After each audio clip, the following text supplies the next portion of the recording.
Hi, my name is Claude Sharati. Thank you very much for giving me the opportunity to talk to you today about this very important topic. It's about investing in the DRC. I have lived in Melbourne for just over 20 years now. I come from the DRC, and like everybody, I went through, the usual stuff, get a job, go through some career development path, and I worked for corporations until about 3.5 years ago. I decided that I didn't want to work 9 to 5 anymore. I wanted to be my own boss. I wanted to reclaim my freedom and I wanted to do business. So I'm an entrepreneur and I am a communicator. I was trying and work as a journalist, even though right now I don't live out of journalism. I do it as a hobby. And I'm also an author. I'm actually publishing my first book coming out in a few days, actually, about just 3 days, according to the publisher. I'll be talking to you about this later in future videos. Today, as I said, the topic is on um, economic development and the investment of the diaspora in the Congo. You see, as a Congolese, and I'm sure um, many Congolese will agree with this, we all, especially those living in the diaspora, even though we may be very far away, Australia is as far as we can get from the DRC, but our heart is still in the Congo. We look at what is happening there and we mourn. We're very sad because we are a country that is filled with all types of resources. We are pretty much the richest piece of real estate. Um, I mean, national real estate anywhere in the world.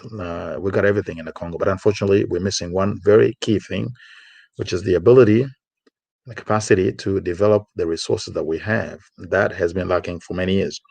So what do? We don't give up. We need to continue to trying to do something. And this is why I want to have this conversation. I've decided to dedicate uh, quite a bit of time in this topic because I'm already in entrepreneurship. I don't just want to do it for myself. I want to do it for the country. I want to be able to work with people, Congolese, international investors, to bring more wealth in the Congo because I believe that poverty is the biggest challenge for every human being. And if you are poor, you should do nothing else except wanting to get out of poverty because poverty drags you to the level of an animal. And that is unfortunately what is happening in the Congo. So many people are living in a very, very, very bad situation. And that is simply unacceptable. We got to do something about it. So when we talk about development, it's basically economic development, first and foremost, because even politics must be at the service of the economy, social economic development. Bill Clinton said it. It's the economy. Stupid. I'm sure you know what that means. So we ought to be able to devote more time in developing the economy. That is through business entrepreneurship, creating wealth. It can be taught. In the old days when we were growing up in the Congo, we just thought some people are sort of born lucky to be rich, and others just have to, accept their fate and live and die poor. But that is not right. That is not correct. You can learn to create wealth and become rich. Now, you don't have to be multimillionaire, but you can create wealth to live comfortably and to also leave a legacy and impact in your community. In Western countries and developed countries, the biggest contributor to the national to the treasury is not the big companies, the multinationals. It's the small and medium company. These are the backbone of the economy. That has to be happening in the Congo as well. We need to create companies in the Congo that can develop. We need to facilitate things. We need to push for government to do whatever it can to help in that process. But above all, we need to instill into the minds of Congolese, both in the diaspora and in the Congo, that they can create wealth. They can learn, they can connect with the right people, and they can move forward and put project together, work on it, develop it. We all know that in Western countries, most of these big companies, oh, maybe not most, but many big companies started in garages. It's that mom and dad business. Amazon started in a garage. Apple started in a garage. I mean, I can find many others, Microsoft and all that sort of thing. They're becoming big businesses today. We need that culture. We need to develop that because it's something that is possible if we put our mind into it. So, but it takes a lot of work. It takes a lot of commitment. It takes a lot of brain power, and it takes connections as well to be able to produce that. But we got to start from somewhere. I'm encouraging you, if you're watching this, wherever you are, if you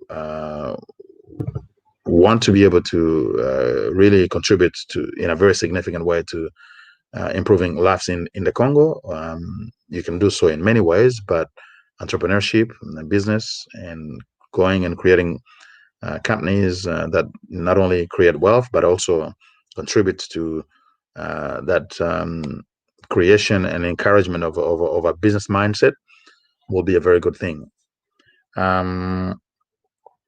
We know that international investors go in the Congo, they make millions. I met a Lebanese guy and not long ago here in Melbourne where I live, and he told me, "You're from the Congo? What are you doing here?"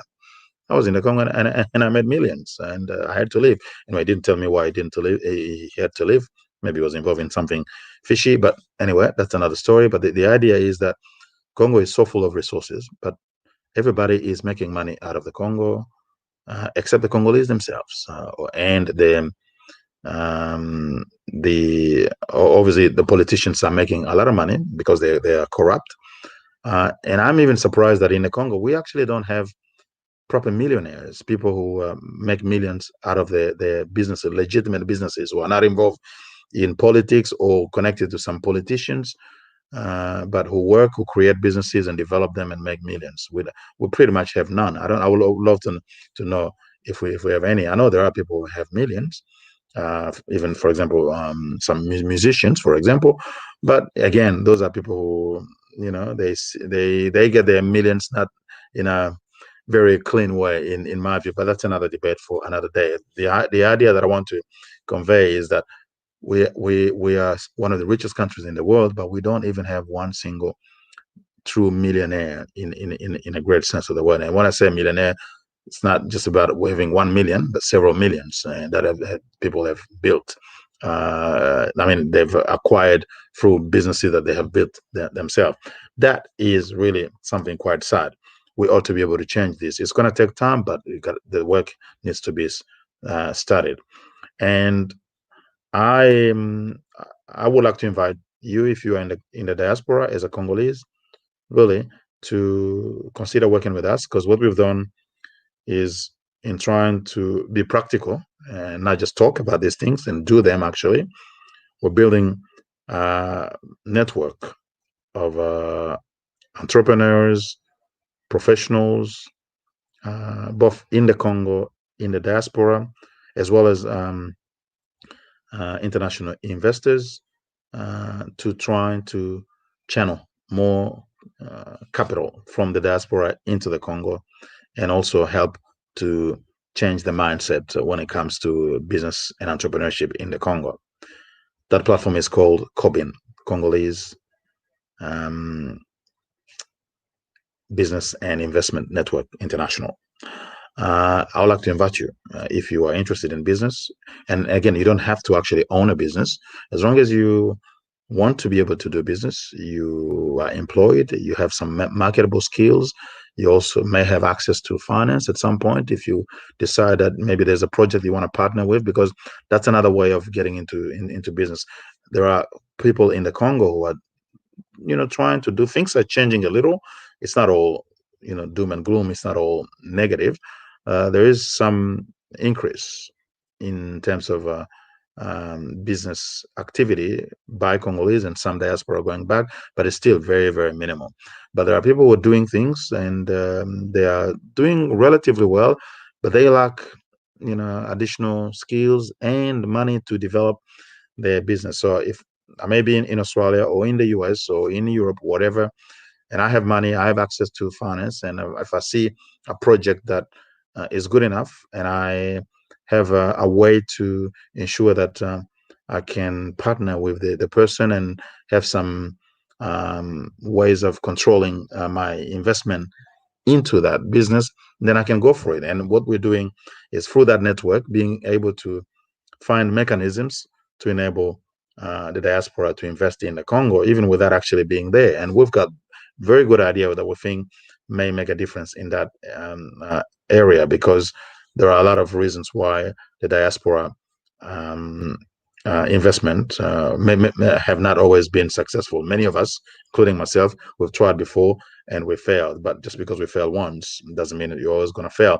And when you fail once, fail forward. So keep going, but learn from what didn't work last time. And I've spent the last several months really investing time, researching, talking to people, both in the Congo and outside, trying to understand what are some of the issues around the failure of investment by the diaspora in the Congo. So we got very brilliant idea as part of COBIN. I would like you to join, because even if you don't want to own a business, if you are a professional, you have marketable skills, it's important for you to develop multiple streams of income. Don't just rely on one income, because if something happens tomorrow and the job is gone, it may take you a while to find another job. But if you have multiple streams of income, it gives you financial security, financial independence. And that is very crucial. That is very important for anyone in this very unstable world, both in political terms, in the economy and the morality and all that sort of thing. So I don't want to take too much of your time. I'll be producing many of these videos, and I'll be sharing them all over the place. If you're watching this, I'll encourage you to subscribe to our channel, YouTube channel. Check the details up or down somewhere around this video. And feel free to contact us if you also have ideas, or you want to actually be part of the platform we're putting together. And comment and share the video. It's all part of spreading the knowledge, spreading the information, so that we can all build something that we can get from each other. So I want to say thank you for taking the time to watch this video, and I hope you will watch the next one that we'll produce very soon. Until next time, stay blessed. Thank you.